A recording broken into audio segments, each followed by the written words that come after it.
মূলত কৃষি প্রধান এলাকা হিসেবে পরিচিত জলপাইগুড়ি জেলার ময়নাগুড়ি বিধানসভা কেন্দ্র অধিকাংশই রাজবংশী সম্প্রদায়ের। এছাড়াও রয়েছে নমশূদ্র, আদিবাসী, মুসলিম সহ অন্যান্য জাতিগোষ্ঠীর ভোটার। নবগঠিত ময়নাগুড়ি পুরসভা এবং ময়নাগুড়ি ব্লকের 16টি গ্রাম পঞ্চায়েত নিয়ে গঠিত এই বিধানসভা কেন্দ্র। ময়নাগুড়ি বিধানসভা কেন্দ্রের 28শে ফেব্রুয়ারি ভোটার তালিকা অনুযায়ী ময়নাগুড়ি বিধানসভা কেন্দ্রে মোট ভোটার 26,47,049 জন। পুরুষ ভোটার 13,71,006 জন, মহিলা ভোটার 12,76,043 জন। বরাবর কংগ্রেস ও আরএসপির হাতে থাকা এই ময়নাগুড়ি বিধানসভা কেন্দ্রে তৃণমূল থাবা বসায় 2014 সালের উপনির্বাচনে। এরপর 2016 সালের বিধানসভাতেই ঘাসফুলের প্রার্থী জেতেন। যদিও 2021 সালের বিধানসভা নির্বাচনে বিজেপি প্রার্থী কৌশিক রায় জেতেন। কৌশিক রায়ের প্রাপ্ত ভোট 1,15,306। তৃণমূল প্রার্থী মনোজ রায়ের প্রাপ্ত ভোট ছিল 1,03,395।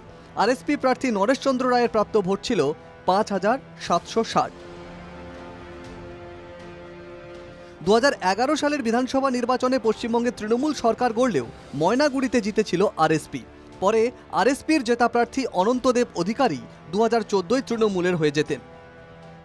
তার আগে এই ময়নাগুড়ি বিধানসভার মানুষ কি ভাবছে এবং কেন্দ্র এবং রাজ্য সরকার থেকে তারা কি কি সুযোগ সুবিধা পেয়েছেন এবং কি কি তাদের দাবি এখনো পূরণ হয়নি, সমস্ত কিছু এই বিধানসভা মানুষের কাছ থেকে আমরা শুনে নেব।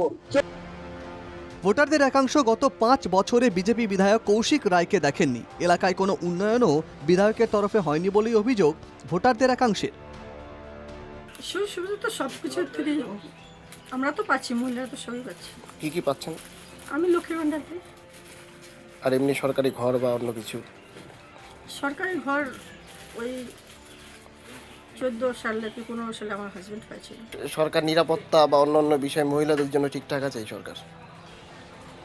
মহিলাদের জন্য যতদিন থেকে দেখছি, মানে যতটুকু সময় থেকে আমি ভোট দিচ্ছি, তাতে মমতা দিদি যতটা আমাদের মহিলাদের জন্য সাপোর্ট করেছে, দ্বিতীয়বার আমার মনে হচ্ছে না কেউ করছে। কি কাজ করেছে এলাকায় উন্নয়নমূলক কোনো কাজ? করে নেই। কেন তাকে কি দেখা যায় না? দেখা যায় না, এই যে গরিব মানুষের কাপড় চোপড় আইনে আপনারা কিছু পান না রাজ্য সরকারের সুযোগ সুবিধা? চোখ দিয়ে দেখে না, বাড়িতে ভাতা, লক্ষ্মীর ভান্ডার নাই। বিজেপি সরকার আসুক। তো এখানে তো বিজেপির এমএলএ ছিল, সে তো বললেন কাজ করেনি। নতুন অবস্থা, ছেলে মানুষ। ঘরটা দিলে না আমাদের দাবি শেষ। গরিব মানুষ আমরা, এইখানে তো কাজে করতে পারিনি।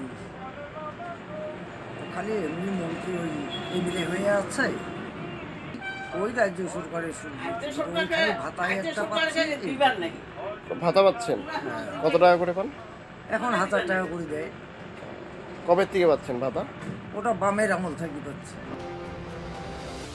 ময়নাগুড়ির হাসপাতালের মান নিয়ে ক্ষোভ রয়েছে ভোটারদের মধ্যে। কিছু কিছু ক্ষেত্রে দেখা যাচ্ছে যে ট্রিটমেন্ট এগুলো হচ্ছে না, জলপাইগুড়ি সদরে পাঠাচ্ছে। এখানে ভালো ডাক্তার থাকলে পরে পরিষেবাটা পাওয়া যেত। বিভাগ সম্বন্ধে আমরা কিছু বলতে পারবো না, তবে যেটুকু বোঝা যাচ্ছে যে কাজের যদি থাকে আর কি, ইচ্ছা থাকে তো অনেক কিছুই করা যেতে পারে। ভান্ডার টান্ডার সব দিচ্ছে, এইসব দিচ্ছে, তো কিছু উপকার হচ্ছে। তো চাকরি টাকরিগুলো হলে পরে খুব ভালো হয়। আর এখানে ফ্যাক্টরি হলে পরে কিছু লোক কাজ করতে পারে। বিজেপির বিধায়ক হিসেবে আমাদের এখানে উল্লেখযোগ্যভাবে কোনো অবদানই তার নেই এবং আমরা তাকে 5 বছরের মধ্যে কোনোদিন দেখিও না যে কে বিধায়ক, তাও আমরা জানি না। যেটুকুই উন্নতি হয়েছে বলতে চান ময়নাগুড়ি, সেগুলো হচ্ছে আমাদের বর্ণমাগী ময়নাগুড়ি যে টিএমসি বা সেই এদেরই দ্বারা বা জেলা পরিষদের সাহায্যে আমাদের যেটুকু সাহায্য হয়েছে, উন্নতি হচ্ছে, সেটা ময়নাগুড়ি তারাই করেছে। কি দাবি থাকবে আপনাদের? দাবি একটাই, আমরা ময়নাগুড়িতে তো এমন কিছু চাই না, আমরা চাই স্বাস্থ্য কেন্দ্র, ময়নাগুড়ি হসপিটালটার স্বাস্থ্য কেন্দ্রের উন্নতিটা চাই এবং সেই জায়গাটা বলবো আগামী যে সরকারই আসুক প্রাইমারি স্কুলগুলোতে যেন মানে প্রাধান্য দিয়ে। এই কেন্দ্রের শিক্ষক থেকে ব্যবসায়ীদের একাংশ খেলাধুলা, কর্মসংস্থানের বিষয়ে জোর দিচ্ছেন। সেই সরকার যেন খেলাধুলার উপরে বিশেষ একটা গুরুত্ব দেয়, নজর দেয়। বিশেষ করে বিদ্যালয়গুলোতে খেলাধুলার পরিকাঠামো নেই, ক্লাবগুলোতে এই মুহূর্তে যেমন আর্থিক সহযোগিতা করা হচ্ছে বিভিন্ন বিষয়ের উপরে, কিন্তু খেলাধুলার উপরে সেরকম কোনো ধরনের সহযোগিতা নেই বললেই চলে, কোনো পরিকাঠামোই নেই। স্কুল কলেজগুলোতে চাকরির দুর্নীতিটা তো সবাই জেনে গেছে, একটা বিশাল দুর্নীতি। আর এখান থেকে উঠে আসাটা একটা কঠিন ব্যাপার হয়েই দাঁড়াচ্ছে। শুধু এই ভাতা প্রদান করলেই সব সমস্যার কিন্তু সমাধান হবে না। সবার আগে চাই চাকরি। চাকরিগুলো যদি ঠিক মতন হয় তাহলে আমার মনে হয় রাজ্যে ডেভেলপমেন্ট হবে, আর কেন্দ্রকেও ভাবতে হবে। তো আমি ময়নাগুড়ির মানে ওপারে বাসিন্দা হয়ে বা একজন ব্যবসায়ী হিসাবে আমরা সেইভাবে এমএলএ সাহেবকে আমরা কোনো কার্য করতে দেখিনি। মানে আমাদের যে এমপি মহোদয় যে আছেন জয়ন্তবাবু, উনি তাও দুটো ট্রেনের স্টপেজ দিয়েছে, এটা একটা বলা যেতে পারে। আর পাশাপাশি রাজ্য সরকারের তরফ থেকে নানাবিধ কাজ তো হচ্ছেই ময়নাগুড়ির উপরে, আমরা তো দেখছি যে যেই আসুক আমাদের এই বিধানসভায়, আমরা চাই যে সেই বিধায়ক যেন আমাদের পাশে থেকে সরকারি সোজা মানে নিয়ম, সহজ নিয়মে আমাদের দোকানদার শহরের মতো যাতে নানাবিধ ফেসিলিটি, যেমন বাড়ি বাড়ি জলের ফেসিলিটিটা হওয়া উচিত। ডাম্পিং গ্রাউন্ডের একটা সমস্যা আছে, কিছু হচ্ছে পাড়া পাড়া থেকে হচ্ছে কিন্তু বাজার থেকে হচ্ছে না। এই আর বেকার যুবক বলছেন, যেই সরকারে আসুক কর্মসংস্থান যেন করে। বর্তমান রাজ্যে তো পরিস্থিতি খুবই খারাপ চলছে, কোনো কর্মসংস্থান নেই, কোনো চাকরি নেই, কোনো শিল্প নেই। আমরা চাচ্ছি যে সরকার, যেই সরকারই আসুক না কেন বিধানসভা এবারে নির্বাচনে, এবার যাতে সবাই মানে এই যে রাজ্য সরকার সম্প্রতি যুবসাথী প্রকল্প করলো, এটাকে কিভাবে দেখছে একজন যুবক হিসাবে? এটা তো শুধুমাত্র চলছে বর্তমান ক্ষণিক সময়ের জন্য, এটা তো দীর্ঘ সময়ের জন্য না। এটা দিয়ে তো আর বেকার যুবকদের মানে চাচ্ছি যে কেন্দ্র এবং রাজ্য দুই সরকার যাতে আমাদের বেকার যুবকদের কথা ভাবে। কৃষিকাজের বিষয়টিও নজর দিতে আবেদন ময়নাগুড়ির কৃষকদের একাংশের। কৃষক বন্ধুটা অনেক পাই, এইটাই খালি। আর দি মহিলাগুলো হয় লক্ষ্মীর ভাণ্ডার নাকি, হ্যাঁ ভবিষ্যৎ দাম হয়, তা আমার জিনিস যেইলে হয় সেলে দাম না হয়, আর জেলা উমার ঠেয়াতে আমরা কিনে আনছি সেলা দাম আছে। তাহলে আমরা মরা ছাড়া কি বাঁচিব? আমার কোটে কাজে লাগে, এলে হামাক মারা আছে, বুঝলেন, কিছুই কাজ না হয়। ভোটারদের একাংশের দাবি, এলাকার বিধায়ককে দেখা যায় না। অভিযোগ স্থানীয় তৃণমূল নেতৃত্বেরও। এবার তৃণমূলই ময়নাগুড়িতে জিতবে, আত্মবিশ্বাসী ঘাসফুল নেতৃত্ব।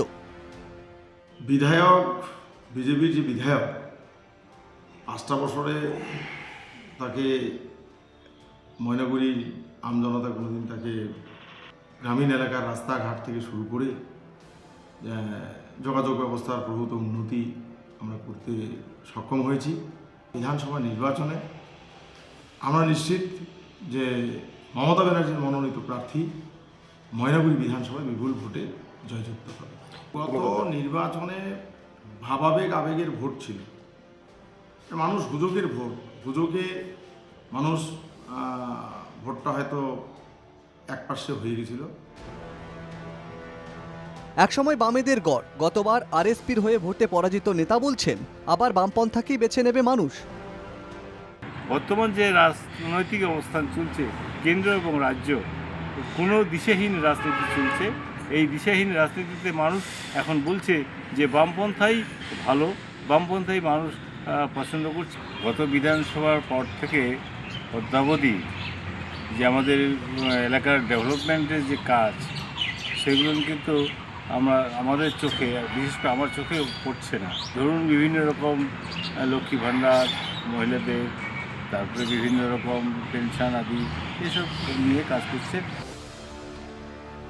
যদিও বিজেপির দখলে থাকা এই বিধানসভার বিজেপি নেতৃত্বের দাবি, এবার আরও বেশি ভোটে ময়নাগুড়িতে জিতবে বিজেপি। এই পশ্চিমবঙ্গ এবং তথা তৃণমূল সরকারের আমলে কাজ কোথায়? পশ্চিমবঙ্গে কাজ নেই।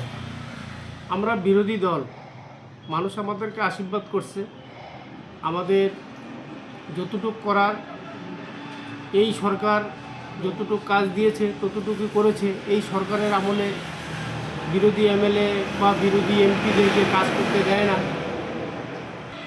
ময়নাগুড়ির ক্ষেত্রে এর আগে তৃণমূলের এমএলএ ছিল, কোনো কাজ হয় নাই, রাস্তাঘাটের উন্নয়ন নাই, বিশুদ্ধ পানীয় জলের ব্যবস্থা নাই, স্কুলের পরিকাঠামো নষ্ট।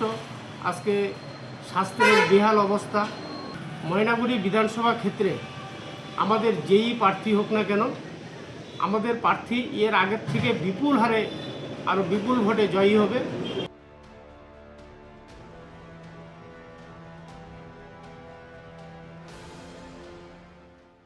এই বিধানসভা নির্বাচনে বিজেপি তাদের এই আসনটিকে ধরে রাখার জন্য যেমন চেষ্টা চালাবে, অন্যদিকে বিজেপির হাত থেকে এই ময়নাগুড়ি আসন নিজেদের দখলে নিতে মরিয়া চেষ্টা চালাবে তৃণমূল কংগ্রেস। আগামীতে এই ময়নাগুড়ি বিধানসভার ভোটের ভবিষ্যৎ কি হয় তা জানতে হলে আপনাদের নজর রাখতেই হবে এনকে টিভি বাংলার পর্দায়। জলপাইগুড়ির ময়নাগুড়ি থেকে রাজীব মুখার্জি, এনকে টিভি বাংলা।